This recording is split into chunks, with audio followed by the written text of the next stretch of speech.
Hello friends, welcome to study 147। आज के video में हम डेली करंट अफेयर्स से 2024 को कवर करेंगे, जिसमें 9 जनवरी 2024 से रिलेटेड जितने भी इंपॉर्टेंट करंट अफेयर्स के क्वेश्चन हैं, साथ ही क्वेश्चन से रिलेटेड जो भी इंपॉर्टेंट जीके हैं, इनको हम डिटेल से कवर करेंगे। तो आज का हमारा पहला क्वेश्चन है, हाल ही में किस देश के ज्वालामुखी माउंट लावा टोबी लाकी लाकी में भयंकर विस्फोट हुआ है? तो इसका राइट आंसर हो जाएगा इंडोनेशिया। इंडोनेशिया, यहाँ पे एक ज्वालामुखी पाया जाता है जिसका नाम क्या है? माउंट लावो टोबी लाकी लाकी। इसी में अभी हाल ही में भयंकर विस्फोट हुआ है, इसलिए ये चर्चा में है। यहीं पे बात की जाए यदि इंडोनेशिया की, तो यहाँ की राजधानी है जकार्ता। जकार्ता तो इसकी पुरानी राजधानी है, लेकिन नई राजधानी इसकी बन गई है नुसंतारा, जो कि बोर्नियो द्वीप पर स्थित है। यहीं पे हम ज्वालामुखी की बात की जाए तो विश्व का सबसे ऊंचा सक्रिय ज्वालामुखी यह है कोटोपेक्सी ज्वालामुखी, जो कि इक्वाडोर के अंदर स्थित है। ऑस्ट्रेलिया महाद्वीप में एक भी ज्वालामुखी नहीं है। स्ट्राम्बोली ज्वालामुखी की बात की जाए तो यह इटली के अंदर स्थित है, और इसी स्ट्राम्बोली ज्वालामुखी को भूमध्य सागर का प्रकाश स्तंभ कहते हैं। एटना ज्वालामुखी और एक है विसुवियस ज्वालामुखी, ये दोनों के दोनों इटली में स्थित है। भारत का एकमात्र सक्रिय ज्वालामुखी यह बेरन ज्वालामुखी है, बेरन द्वीप पर अंडमान निकोबार में। किलायो ज्वालामुखी, मोनालोवा ज्वालामुखी, यह हवाई द्वीप पर स्थित है अमेरिका के अंदर। नेक्स्ट बात की जाए, रिंग ऑफ फायर, यह प्रशांत महासागर को कहा जाता है। पृथ्वी का सुरक्षा वाल, यह ज्वालामुखी को कहते हैं। नेक्स्ट है क्राकातुआ ज्वालामुखी, इंडोनेशिया के अंदर स्थित है। किलिमंजारो, यह ज्वालामुखी तंजानिया के अंदर स्थित है। पावलोफ ज्वालामुखी, यह अलास्का के अंदर स्थित है, और अलास्का यह अमेरिका का सबसे बड़ा प्रांत है। माउंट ताल ज्वालामुखी फिलीपींस के अंदर स्थित है, और ताल ज्वालामुखी यह भी फिलीपींस के अंदर स्थित है। नेक्स्ट क्वेश्चन है, हाल ही में क्रिकेट इतिहास के सबसे कम समय में पूरा होने वाले टेस्ट मैच की विजेता टीम कौन सी है? तो इसका राइट आंसर हो जाएगा अपना देश भारत। अभी हाल ही में केप टाउन में खेला गया यह मैच टेस्ट इतिहास का सबसे कम समय में, यानी कि फेंकी गई गेंदों के अनुसार खत्म होने वाला मैच बन गया है। इस मैच के अंदर ओनली फॉर 642 गेंदें ही फेंकी गई थी। यदि इससे पहले की बात की जाए तो सन 1932 में किसी टेस्ट में सबसे कम गेंदें फेंकी गई थी, और उसके बाद में सबसे कम गेंदों का रिकॉर्ड अभी हाल ही में बन गया है। जो मैच हुआ था भारत और साउथ अफ्रीका के मध्य हुआ था, केप टाउन में टेस्ट मैच जीतने वाली ये पहली एशियाई टीम भी बन गई है अपनी देश भारत। इस टेस्ट में प्लेयर ऑफ द मैच की बात की जाए तो यह दिया गया है मोहम्मद सिराज को, और मैन ऑफ द सीरीज का अवार्ड यह एक तो 10 बुर्मा है और एक है डिन एलेगर, इन दोनों को दिया गया है। नेक्स्ट यहीं पे हम आईसीसी की बात की जाए तो इसकी स्थापना सन 1909 के अंदर हुई थी, और मुख्यालय है दुबई संयुक्त अरब अमीरात में। इसके वर्तमान में सीईओ है जॉफ एलार्डिस। अध्यक्ष की बात की जाए तो ग्रेग बर्कले, ये हो जाएंगे वर्तमान में इसके अध्यक्ष। नेक्स्ट क्वेश्चन है, हाल ही में भारत रेडियो टेलीस्कोप प्रोजेक्ट, जिसका नाम क्या है, साको, में शामिल हुआ है, तो इसकी स्थापना कहाँ की गई है? तो इसका राइट आंसर हो जाएगा ऑस्ट्रेलिया और अफ्रीका के अंदर, यानी कि ऑप्शन नंबर ए और बी हो जाएगा इसका राइट आंसर। यहीं पे यदि बात की जाए कि आखिरकार ये SKAO क्या है, तो इसकी फुल फॉर्म आपको ध्यान रखनी है। इसकी फुल फॉर्म है स्क्वायर किलोमीटर एरे ऑब्जर्वेटरी, ये हो जाएगी साको की फुल फॉर्म, और यह एक अंतर सरकारीय संगठन है। यह रेडियो खगोल विज्ञान को समर्पित है। इसी के साथ साथ यदि इसकी बात की जाए कि इसका मुख्यालय कहाँ पे स्थित है, तो इसका मुख्यालय इंग्लैंड के अंदर स्थित है।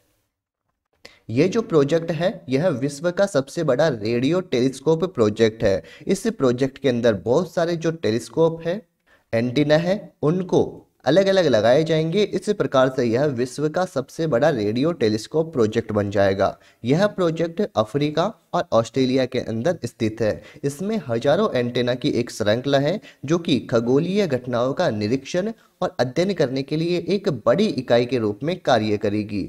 यहीं पे आपको ध्यान देना है, क्वेश्चन बनता है कि एशिया का सबसे बड़ा लिक्विड मिरर टेलीस्कोप यह उत्तराखंड के अंदर स्थापित किया गया है। नेक्स्ट क्वेश्चन है, देश में पहली बार मल्टी स्पोर्ट्स बीच गेम कहाँ पे प्रारंभ हुए? तो मल्टी स्पोर्ट्स बीच गेम्स यह प्रारंभ हुए अभी हाल ही में द्वीप के अंदर। तो इसका राइट आंसर हो जाएगा ऑप्शन नंबर सी। बात की जाए देश के प्रथम दीव बीच गेम्स 2024 का शुभारंभ यह 4 जनवरी 2024 को दीव गोगला समुद्र तट पर हुआ है। दीव जो है यह केंद्र शासित प्रदेश दादर और नागर हवेली और दमन और द्वीप का एक भाग है। इस बीच में गेम्स में कुल 8 खेलों का आयोजन किया जाएगा। यहीं पे ध्यान देना है कि इन गेम्स का यदि समापन समारोह की बात की जाए तो यह होगा आईएनएस खुखरी स्मारक पर। और ये आईएनएस खुखरी स्मारक कहाँ पे स्थित है? गुजरात के अंदर स्थित है। यहीं पे एक और बात ध्यान रखनी है आपको कि दादर नागर हवेली और दमन दीव इनका विलय किया गया था 26 जनवरी सन 2020 को। पहले ये दोनों अलग अलग थे, अलग अलग केंद्र शासित प्रदेश थे, लेकिन इनको एक जगह मिला दिया गया था 26 जनवरी 2020 को। नेक्स्ट यहीं पे आपको ध्यान देना है खेलो इंडिया गेम्स के बारे में। खेलो इंडिया गेम्स इनके अंदर टोटल 3 गेम्स होते हैं। इनके बारे में आपको महत्वपूर्ण जानकारी ध्यान रखनी है। जैसे पहला क्या है कि खेलो इंडिया यूथ गेम्स, इनकी शुरुआत हुई थी सन 2018 के अंदर और पहली बार 2018 में इनका आयोजन किया गया था नई दिल्ली के अंदर। इसके यदि 5वें संस्करण की बात की जाए तो ये मध्य प्रदेश के अंदर हुआ था और इसका शुभंकर था आसाम। जबकि 6ठे नंबर का जो संस्करण है इसका आयोजन तमिलनाडु के अंदर किया गया और इसका शुभंकर भी आपको ध्यान रखना है वीरा मंगाई वेलु नाचियार, ये हो जाएगा इसका शुभंकर।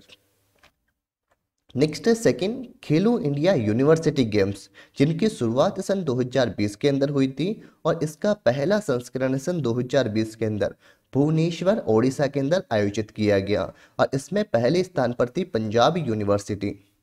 इसके सेकेंड संस्करण की बात की जाए तो इसका आयोजन किया गया था सन 2022 के अंदर, क्योंकि 2021 के अंदर कोविड-19 के कारण ये खेल आयोजित नहीं किए गए थे। तो 2022 के अंदर इसका दूसरा संस्करण कर्नाटक में आयोजित किया गया, जिसमें जैन विश्वविद्यालय कर्नाटक यह पहले स्थान पर था।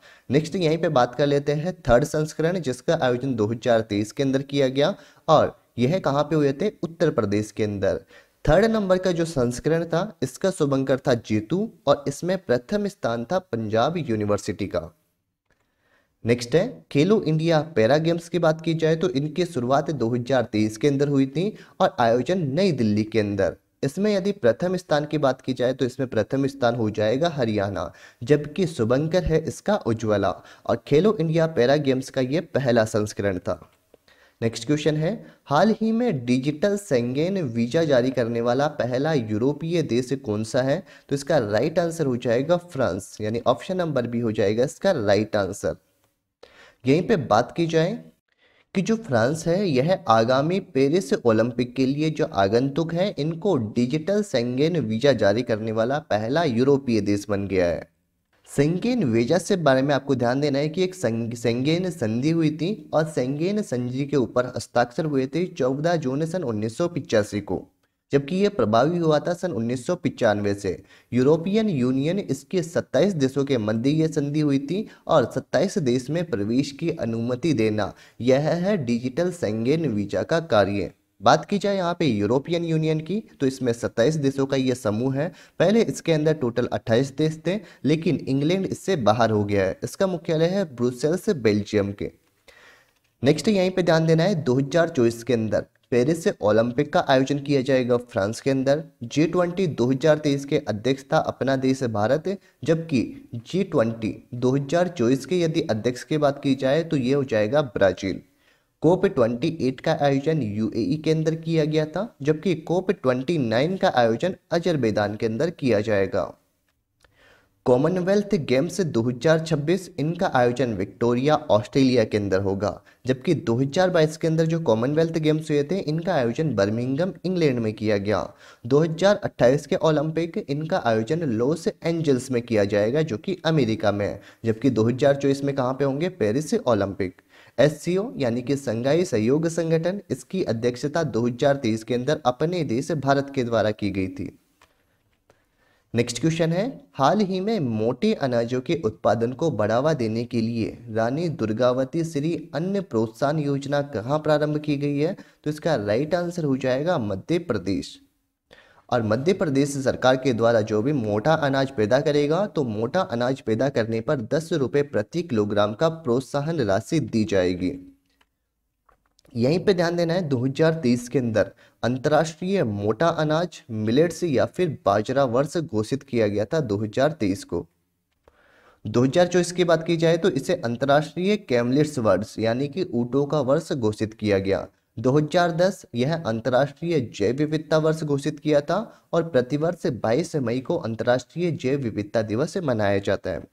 नेक्स्ट क्वेश्चन है, वर्ष 2024 में ब्रिक्स सम्मेलन की अध्यक्षता यह किस देश के द्वारा की जाएगी? राइट आंसर है इसका रूस के द्वारा। यहाँ पे आपको ध्यान देना है सन 2023 के अंदर जो इसकी अध्यक्षता है यह साउथ अफ्रीका के द्वारा की गई थी। उसके बाद में 2024 की अध्यक्षता यह ब्राजील के द्वारा की जानी थी, लेकिन ब्राजील ने इसकी अध्यक्षता करने से मना कर दिया। उसके बाद में नंबर आएगा रूस का। तो 2024 की जो ब्रिक्स सम्मेलन की अध्यक्षता है यह रूस के द्वारा की जाएगी। बात की जाए यहाँ पे ब्रिक्स की तो इसके अंदर पहले ब्राजील, रूस, भारत, चीन और दक्षिणी अफ्रीका देश शामिल थे, लेकिन अभी हाल ही में 1 जनवरी 2024 को इसके अंदर 5 नए सदस्य शामिल हो गए। इनको हम आगे कवर करेंगे कि 5 नए सदस्य कौन कौन से शामिल हुए। यहीं पे यदि ब्रिक्स की बात की जाए तो इसकी स्थापना सन 2006 के अंदर हुई थी, लेकिन ब्रिक्स की अवधारणा सन 2001 में गोल्डमैन सैक्स और जिम ओ'नील ने दी थी। ब्रिक्स संगठन की मुद्रा को 5R मुद्रा के नाम से जाना जाता है। ब्रिक्स का पहला शिखर सम्मेलन 2009 के अंदर येकिंतबर्ग रूस के अंदर आयोजित किया गया था और 2010 के अंदर दक्षिणी अफ्रीका इसके अंदर शामिल हो गया और दक्षिणी अफ्रीका शामिल होने के बाद में इसको ब्रिक्स कहा जाने लगा। पहले इसका नाम क्या था? ब्रिक था, क्योंकि इसके अंदर ओनली फॉर ब्राजील, रूस, भारत और चीन ही शामिल थे। लेकिन 2010 के अंदर जैसे ही दक्षिण अफ्रीका शामिल हुआ तो इसे क्या कहा जाने लगा? ब्रिक्स कहा जाने लगा। न्यू डेवलपमेंट बैंक की बात की जाए तो यह ब्रिक्स के बैंक है और इसका मुख्यालय चीन में स्थित है। 2023 के अंदर इसकी 15वीं बैठक का आयोजन साउथ अफ्रीका के द्वारा किया गया था और 2024 में इसकी 16वीं बैठक का आयोजन रूस के द्वारा किया जाएगा, क्योंकि ब्राजील ने इसको होस्ट करने से मना कर दिया है। और अभी हाल ही में 1 जनवरी 2024 को ब्रिक्स के अंदर 6 नए सदस्य जुड़ने वाले थे, लेकिन जो अर्जेंटीना था इसने ब्रिक्स में शामिल होने से मना कर दिया। तो अर्जेंटीना अब इसके अंदर शामिल नहीं होगा। तो ब्रिक्स में मिस्र, ईरान, इथोपिया, सऊदी अरब और संयुक्त अरब अमीरात ये टोटल 5 देश शामिल होंगे। इस प्रकार से यदि ब्रिक्स की बात की जाए तो ब्रिक्स के अंदर टोटल कितने देश हो जाएंगे इसमें शामिल? 10। चलिए आगे हम 8 जनवरी के करंट अफेयर्स को रिवीजन करते हैं। पहला क्वेश्चन है, हाल ही में हिम तेंदुआ को किसने राष्ट्रीय प्रतीक घोषित किया है? राइट आंसर है किर्गिस्तान। हाल ही में किस राज्य के सिमलीपाल काई चटनी को जीआई टैग दिया गया है? राइट आंसर है ओडिशा राज्य। नेक्स्ट क्वेश्चन, हाल ही में सैन्य अंतरिक्ष यान X-37B यह किसने लॉन्च किया है? राइट आंसर हो जाएगा स्पेस एक्स कंपनी के द्वारा। हाल ही में दुनिया का सबसे बड़ा 18 मिलियन टन लिथियम भंडार ये कहाँ पे मिला है? राइट आंसर है यूएसए अमेरिका के अंदर। यहाँ पे एक साल्टन सागर है, इसके नीचे पाया गया है लिथियम का भंडार। नेक्स्ट क्वेश्चन, हाल ही में डीआरडीओ ने कब अपना 66वां स्थापना दिवस मनाया? राइट आंसर है 1 जनवरी। और ध्यान देना है डीआरडीओ की यदि स्थापना की बात की जाए तो यह 1958 के अंदर हुई थी। दुर्घटना हॉटस्पॉट को मैप करने वाला देश का पहला राज्य कौन सा बन गया है? राइट आंसर है पंजाब राज्य।